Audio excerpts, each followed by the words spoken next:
Iraq, site of ancient Mesopotamia and the cradle of civilization. In the remains of the ancient city of Nineveh, Sumerian tablets dating back to as early as 1800 BC tell the story of King Gilgamesh. In this epic poem, Gilgamesh has a companion named Enkidu, who is described as a hairy wild man living outside human society. What is fascinating about the Epic of Gilgamesh is the fact that it relates to us a story of Enkidu, who allegedly was a giant. It is possible that Enkidu, this wild, hairy beast, this giant, could have been of extraterrestrial origin, because that is what the ancient Sumerian texts are saying. Enkidu is described in the Epic of Gilgamesh as being a hairy, man-like monster with great strength. And when you read that story, and you have to think that Enkidu is some kind of Bigfoot, Sasquatch.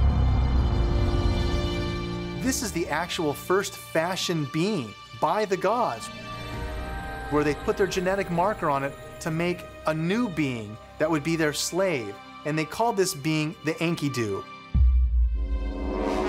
Is it possible, as ancient astronaut theorists suggest, that the Epic of Gilgamesh actually describes a hominid creature created by extraterrestrial beings? Sumerian texts also describe ancient sky gods who came to Earth, called the Anunnaki. The ancient astronaut theory explains how these gods were probably extraterrestrials and put their genetic marker on this beast, but that beast would still exist and probably went on its own evolutionary path to be the Bigfoot and the Sasquatch that we have today. Do ancient accounts of such human-like beasts provide further evidence that this otherworldly being may have really existed throughout our history?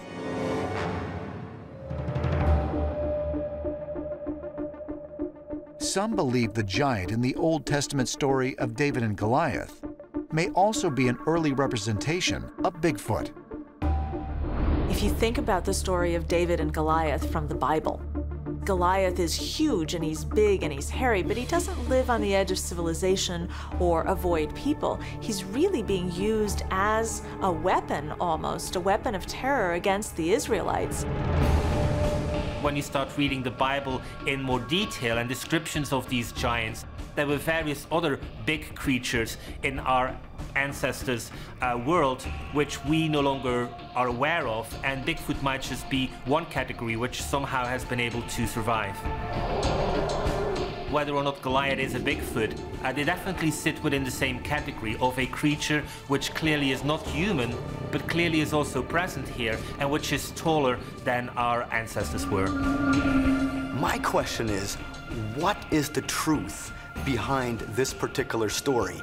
And it is possible, as some scholars have suggested, that Goliath might have been an extraterrestrial, that he was a type of giant, a human abomination, a half-alien, half-human creature that was so terrifying, so horrendous, that David took it upon himself to vanquish that beast.